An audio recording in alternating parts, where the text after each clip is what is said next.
देते हैं। ईश्वर करे तृष्णा और समर की मुस्कुराहट एक बार फिर से लौट आए।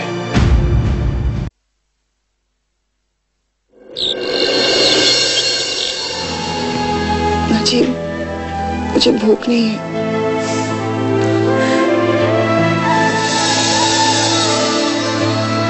तृष्णा बेटा, खाना नहीं खाओगी तो तबीयत और बिगड़ जाएगी। मैं बिल्कुल ठीक हूँ माँ जी। यही तो बात है, एक गलती समर ने की, अब दूसरी गलती तुम करो। साथ देने का मतलब ये होता है एक दूसरे के लिए जीना, जो तुम दोनों नहीं कर रहे। अगर तुम खाना नहीं खाओगी तो इसमें किसी का क्या बिगड़ेगा?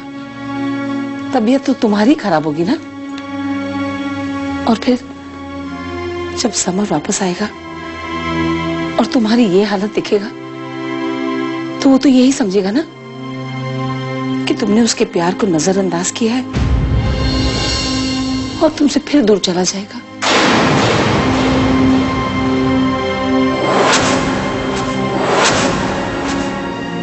तुम चाहती हो ऐसा? नहीं माँ जी। तो फिर खा लो खाना।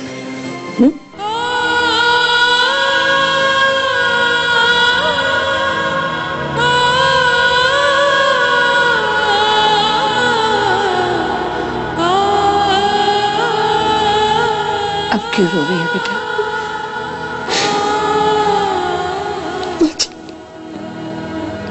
मेरी वजह से आप सब कितने दुखी है ना।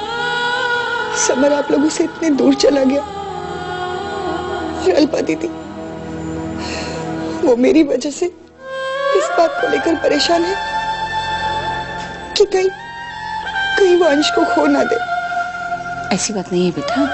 ऐसा ही है माँ जी, ऐसा ही है। बेटा, जो कुछ भी होता है ना वो हमारे बस में नहीं है, होता वही है जो ऊपर वाला चाहता है। लेकिन हर बार कारण तो मैं ही बनी हूं ना माँ जी। मैंने कभी नहीं सोचा था कि मेरी वजह से इस घर में इतनी सारी परेशानियां हो जाएगी।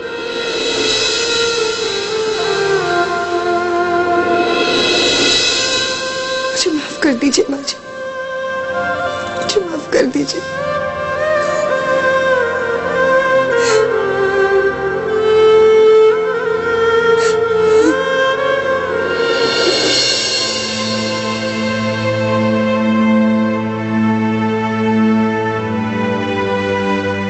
जब वक्त खराब चलता है तो सारे काम उल्टे होते हैं। ये तो अच्छा हुआ इन वक्त पर तृष्णा ने दरवाजा खोल दिया, नहीं तो आज पुलिस को बुलाना पड़ता। मैं आज अपनी एक इंपॉर्टेंट मीटिंग के लिए जा रहा था, कैंसिल करनी पड़ी। क्या बात है अल्पा, तुम चुप क्यों हो? क्या कहूं? कुछ कहूंगी तो आपको तो हमेशा गलत ही लगेगा। तुम अब भी वही बातें कर रही हो। देखा नहीं है आपने कैसे जरा से वक्त में उसने पूरे घर को परेशान करके रख दिया। अब तुम्हें इसमें तृष्णा की गलती दिखाई दे रही है? अमर, आज तो सब कुछ आपके सामने हुआ है ना, फिर भी आप उसी के बारे में सोच रहे हैं। हमको उसने कहा ना वो दवाई खाकर सो गई थी, हमारी आवाज उसे सुनाई नहीं थी। बहुत से लोगों के साथ ऐसा होता है। अब आपको तो हर बात में वही सही लगेगी ना। उसने ये सब कोई जानबूझकर या प्लान करके थोड़ी ना किया है। उसे ये सब करने में मजा थोड़ी ना आता है। कौन जाने, आज उसने जरा सी बात पे सब लोगों को इतना डरा दिया, यहाँ तक कि पुलिस को बुलाने की नौबत आ गई थी। इस बारे में क्या कहना है आपको? मैं अभी यही कहूंगा अल्पा कि इसमें तृष्णा की कोई गलती नहीं। अब इतना कुछ होने के बाद आप उसी का पक्ष ले रहे हैं। कोई क्या कहे आपको? और इतना समझाने के बाद भी किसी की सही और गलत समझ में ना आए तो कोई उसे क्या समझाए?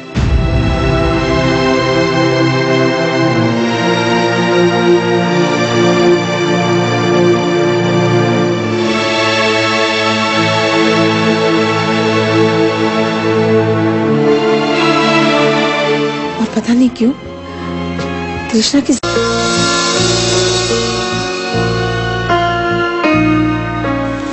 कैसी है तृष्णा? वैसी ही है जैसी थी। मुझे तो बहुत चिंता हो रही है उसकी। बेचारी मुरझा सी गई है, 2 दिन में चेहरे की रंगत ही चली गई है। शादीशुदा जिंदगी में इस तरह के हालात बहुत दुखी कर देते हैं। ऐसा लगता है कि बहुत निराश हो गई है जिंदगी से। समझ में नहीं आ रहा क्या हो रहा है हमारे साथ। जब भी सोचते हैं कि सब कुछ ठीक हो गया, तभी कोई ऐसी घटना घट जाती है जिससे सारा परिवार डिस्टर्ब हो जाता है। और पता नहीं क्यों कृष्णा की जिंदगी में खुशी भी ज्यादा दिन टिकती नहीं। पहले अंश को लेकर और अब समर। बाकी सब ठीक है, लेकिन समर का ये तरीका मुझे समझ में नहीं आया।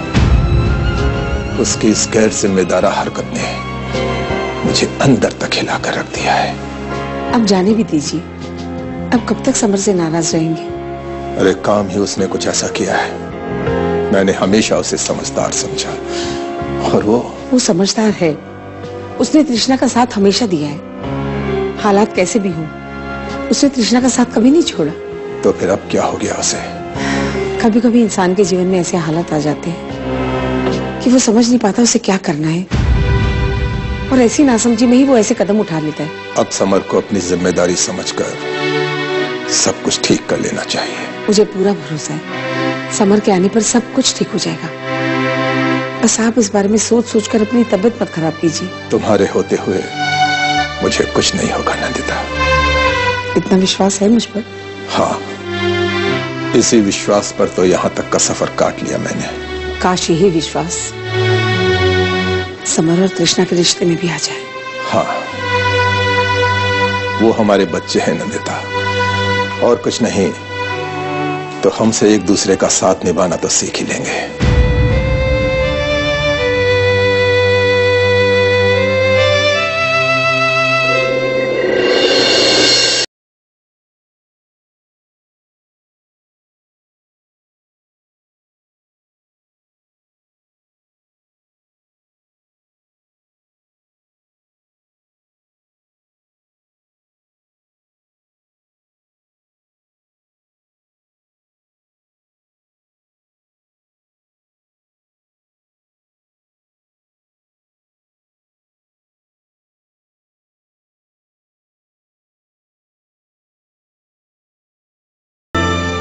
जी माँ जी। अकेली बैठी क्या कर रही हो? चलो बाहर। नहीं माँ जी, मैं यहीं ठीक हूँ। बाहर चलो बेटा, हमारे साथ बैठकर चाय पी लो। माँ जी, मैं बाहर किसी का सामना नहीं कर पाऊंगी। किन लोगों का सामना नहीं कर पाओगी? वो जो बाहर बैठकर तुम्हारा इंतजार कर रहे हैं, वो जो तुम्हें बेहद चाहते हैं, तुम्हारे अपने हैं। देखो बेटा, ऐसे अकेले कमरे में बैठोगी ना तो घुट जाओगी। माँ जी, बाहर आओ, सब लोगों से मिलोगी, बात करोगी तो जी हल्का हो जाएगा। और अपनी माँ की बात नहीं मानोगी? राज बिहारी, तृष्णा का खुश रहना बहुत जरूरी है। हाँ जीजा जी, मुझे लगता है उसे ज्यादा से ज्यादा व्यस्त रखना चाहिए।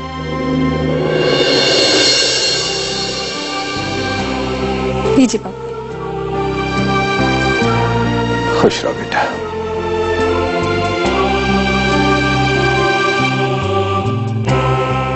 तेरा बेटा।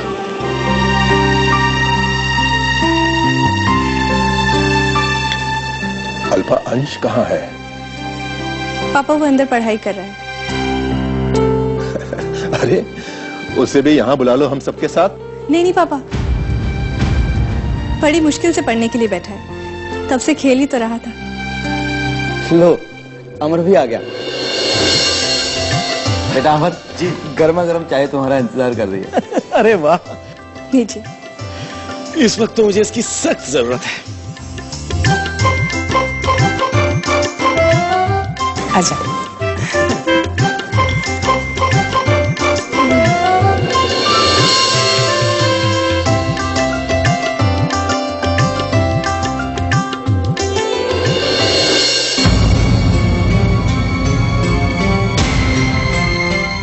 तुम कहाँ जा रही हो? कमरे में। क्यों? अंश के पास।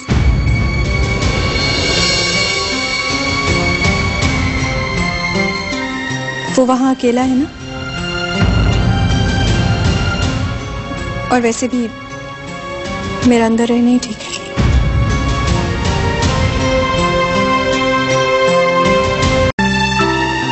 नहीं अमर, वहां जाने की जरूरत नहीं, तुम यहीं बैठो।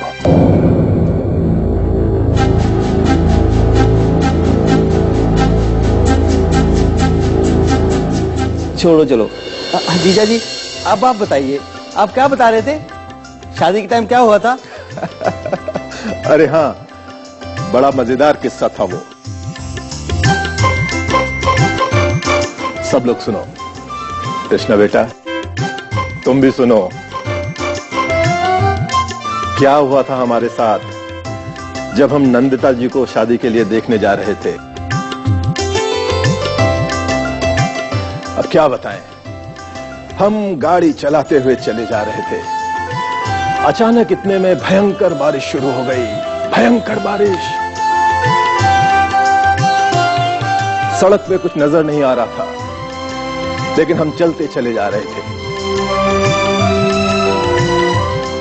और जब हम रास बिहारी और नंदिता जी के घर पर पहुंचे तो उससे पहले क्या देखा कि घर के बाहर एक गाड़ी लगी हुई है। उसने पूरा रास्ता ब्लॉक किया हुआ है। अब मैंने ध्यान से देखा, ये रास्ता रोककर कौन खड़ा है। और ध्यान किया तो देखा एक आदमी गाड़ी की स्टीयरिंग पे ऐसे पड़ा हुआ।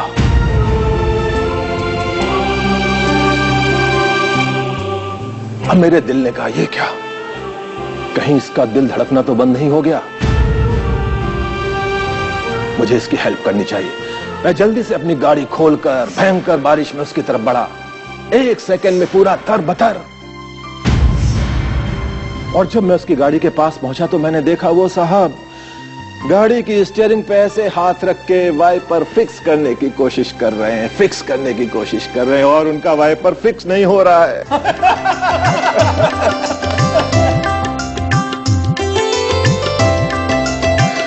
असल में जब वो घर से निकले थे तो बारिश नहीं हो रही थी, और भयंकर बारिश में गाड़ी चलाना बिना वाइपर के मुश्किल था।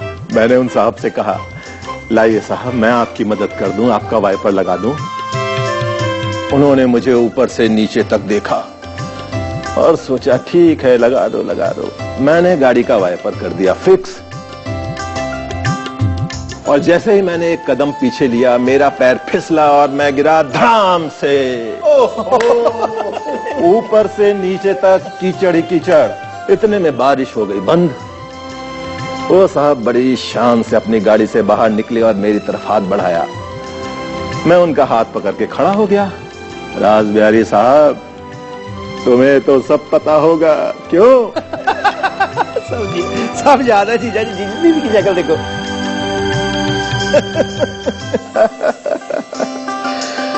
बाद में पता चला वो साहब इन दोनों के पिताश्री थे, और मैं भूत बना उनके यहां लड़की देखने गया था। बाद में नंदिता जी ने मुझे ऐसा धोया कि मैंने इन्हें पसंद कर दिया। तुम आपने पापा को कीचड़ भरे कपड़ों में ही पसंद कर लिया था? अरे मुझसे पूछा किसी ने?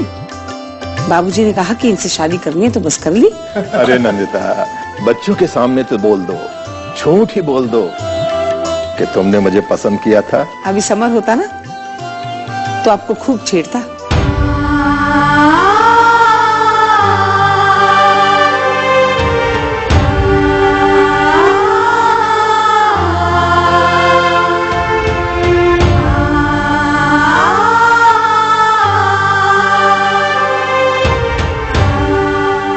अमर, तृष्णा से तुमने बताया था कि समर से तुम्हारी बात हुई थी।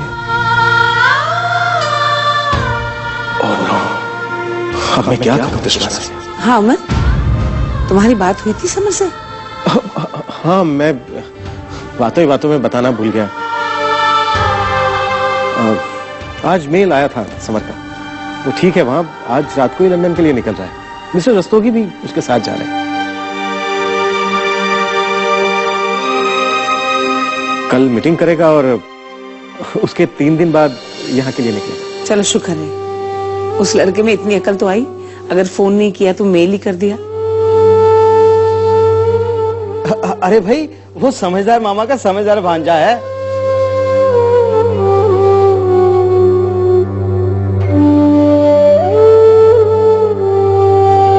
इधर देखिए ना छोटी माँ, देखिए ना। आप मुझसे बात भी नहीं करती छोटी माँ।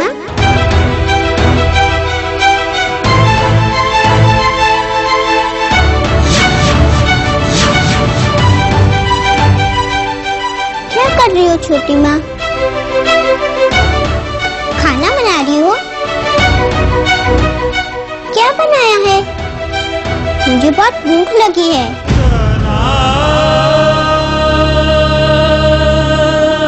अब बोलती क्यों नहीं?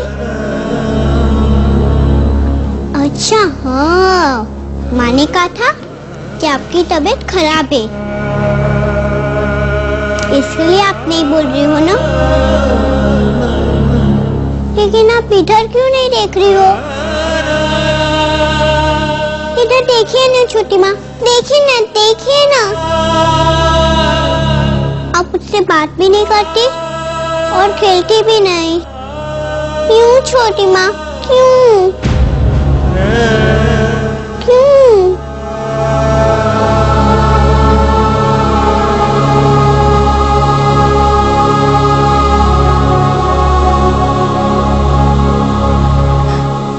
अंश बेटा, छोटी माँ की तबीयत खराब है ना, इसीलिए वो किसी से बात नहीं करती। ठीक हो जाएगी तो फिर अपने आप बात करने लगेगी।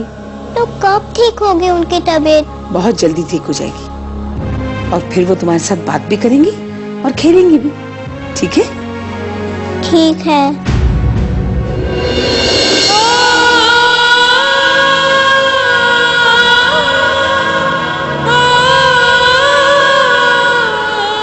हे भगवान, किस बात की सजा दे रहे हो इस मासूम को?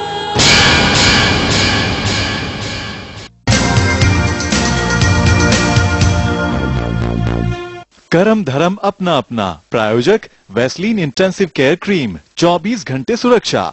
Vaseline total moisturiser cream.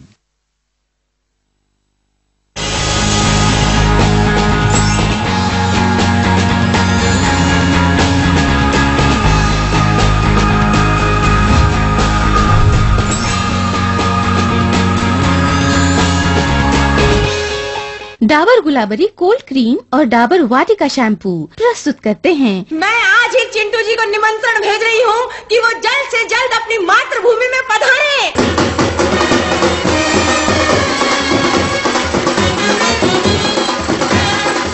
UP में अमिताभ बच्चन का कटआउट कितना ऊंचा था? 25 फीट। और चेन्नई में रजनीकांत का 30 फीट। ये 35 feet sir. Good, I like it. आप लोग एयर कंडीशनिंग नहीं है ना सर, पर अभी बिजली नहीं आ रही है। आपकी तो कोल्ड ड्रिंक कोल्ड नहीं है। प्रायोजक डाबर गुलाबरी कोल्ड क्रीम, सर्दियों में गुलाबी निखार लंबे समय तक, और डाबर वाटिका शैम्पू अब 50 पैसे में भी।